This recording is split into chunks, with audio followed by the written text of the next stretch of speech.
All right, so we are going to be covering the rock cycle here today. This should be fairly familiar to you. Nonetheless, there are a few new things in here, I am sure. So let's just dive right in.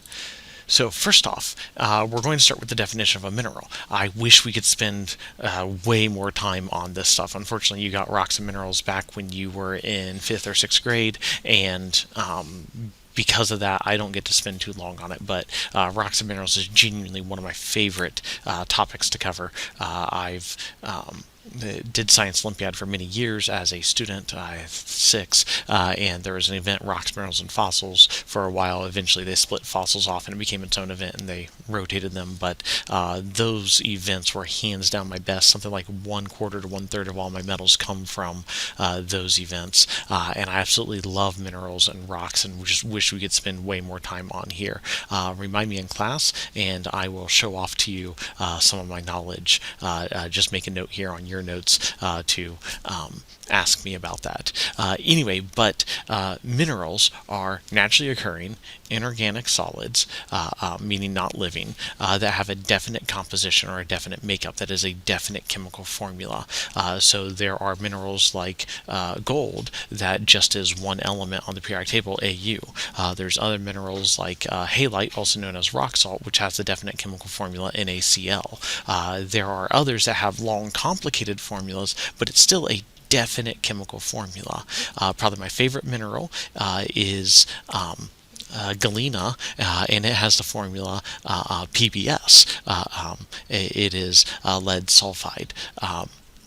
Another favorite one is hematite. It's an iron oxide. It has an exact chemical formula. But that is what makes a mineral. A mineral is naturally occurring, so not a man-made thing. Inorganic, not living. Solid, that's our state of matter, has to be solid. And that has a definite chemical composition. That is an exact chemical formula.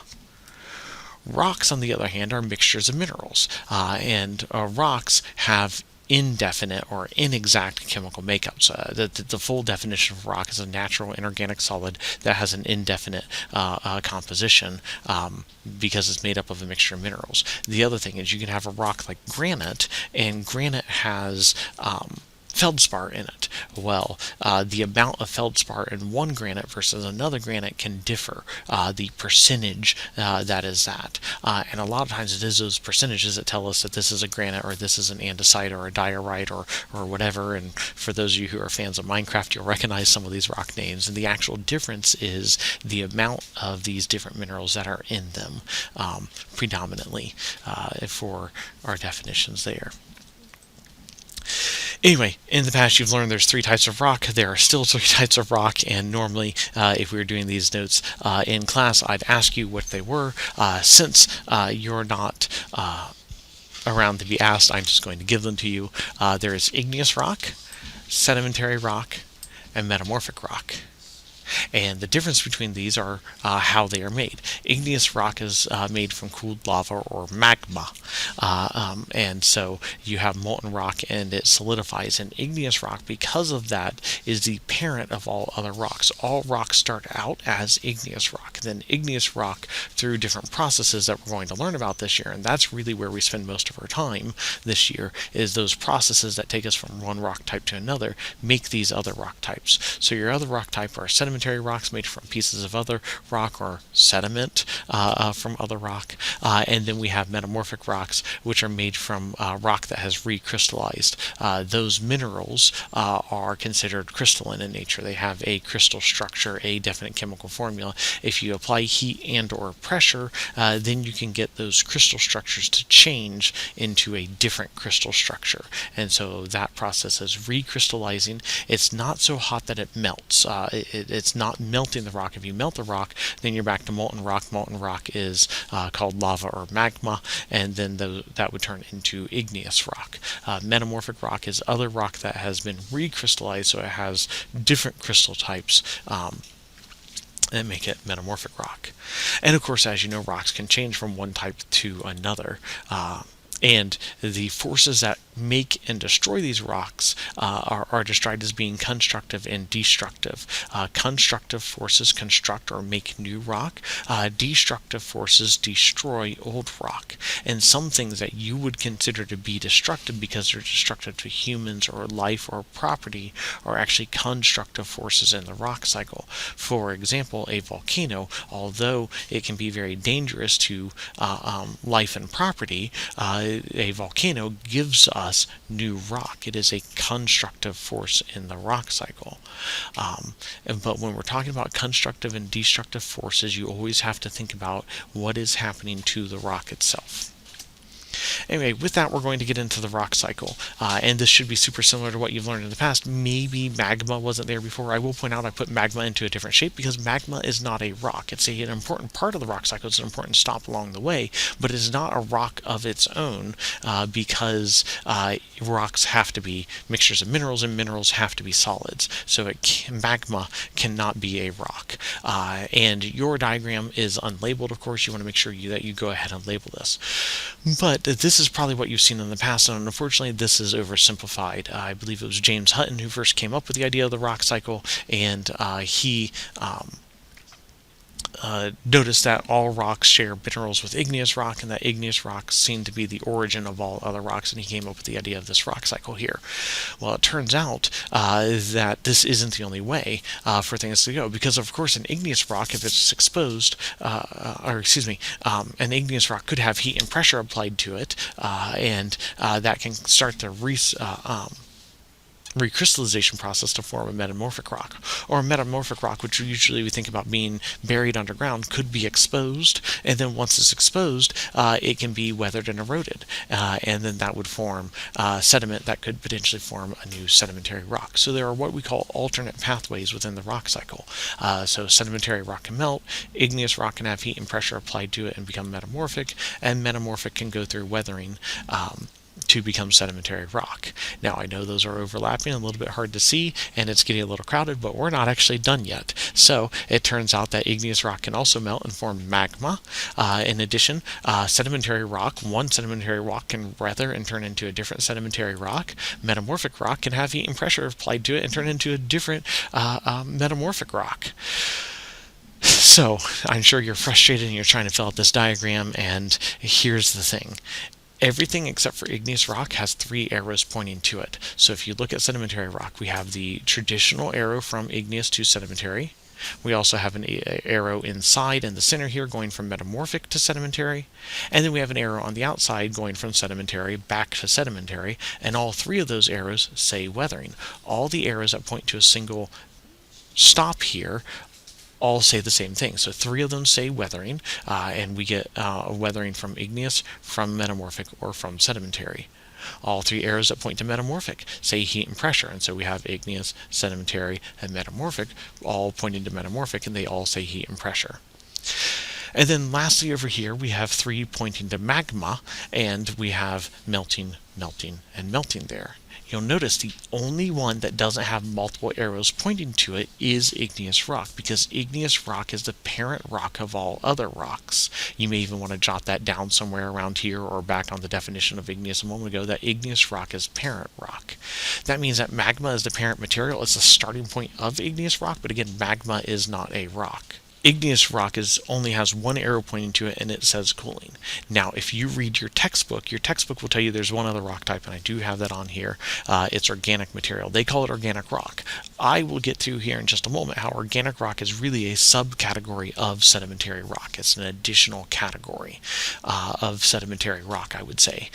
But you do have living things that can enter the rock cycle and kind of behave like they're rocky bits, or you can have the hard bits of living things like shells of an organism that the shell itself isn't really living, especially once the organism dies, and it can enter the rock cycle. So fossils and bits of organisms can enter the rock cycle at the sedimentary phase through decay. Of course, it can't enter at the metamorphic phase because it gets recrystallized and those things would be destroyed. And if we try to enter in the igneous phase, hopefully it's obvious from the liquid hot magma or lava that we cannot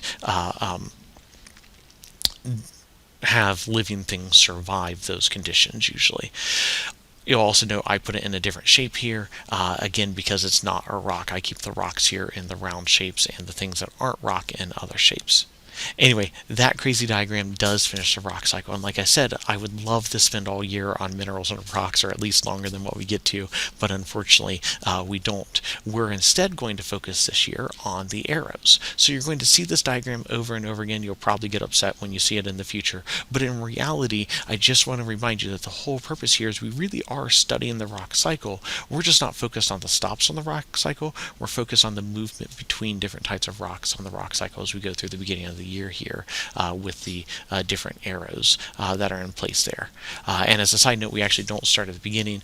We start at weathering. There's a reason why we do that, but we start going away from igneous rock. Anyway, we're going to get into the subcategories here on these types of rocks and some examples of them. The examples that I give you, you should just know. These are things that you should memorize, unfortunately, because what I have found in the past is that the state test doesn't say what happens to igneous rock. They'll say they'll ask you a question about a type of igneous rock like granite and expect you to know that it is igneous. Not only that, they expect you to know that it is intrusive igneous. And so we're going to get into those subcategories of rocks here. So igneous rock have two different types, intrusive and extrusive.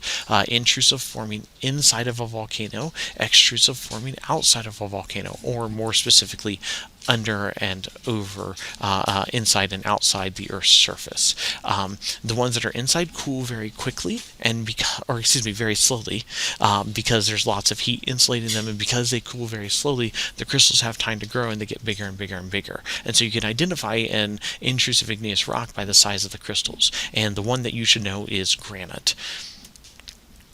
Extrusive igneous rocks, on the other hand, cool very quickly on the outside of a volcano, and because of that, the crystals don't have time to grow very big, and so you end up with more but tinier crystals, sometimes even so tiny that they're difficult or if not impossible to see without magnification. And the big example that you should know for that one is basalt, and granite and basalt will come up several times. Basalt, by coincidence, has a name that sounds like salt. They have nothing to do with one another. Oh, another example you should know, obsidian. And obsidian is a lot of people's favorite one, but obsidian is a glassy igneous rock. In fact, it's the one where you don't see any crystals no matter what magnification you have. Anyway, moving into sedimentary rocks, there are clastic rocks. Clastic means glued together. There's something cementing the rocks together. Not your traditional glue, of course. It's something chemical in nature, but they have something gluing them together. Sandstone is the big example of that, and it's just quite obviously sand grains glued together. Versus non-clastic rock, meaning not glued together. And limestone is your best example of a non-clastic rock. Coal as well, and limestone and coal also both have to be organic in nature. They came from living things, and so they're held together by something else, not by a glue. Next we have metamorphic rock. A metamorphic rock comes in two versions: foliated, meaning it has wavy bands, and examples of that are marble and gneiss, is how that one is pronounced. Gneiss. And non-foliated, meaning it's not foliated or not having wavy bands, being fairly plain. There's actually our best example of that is marble again. Marble can have a marbled surface, a wavy surface, or it can be fairly plain and solid in color. Anyway, that is it for the notes here. So be sure if you have any questions that you jot them down and ask me.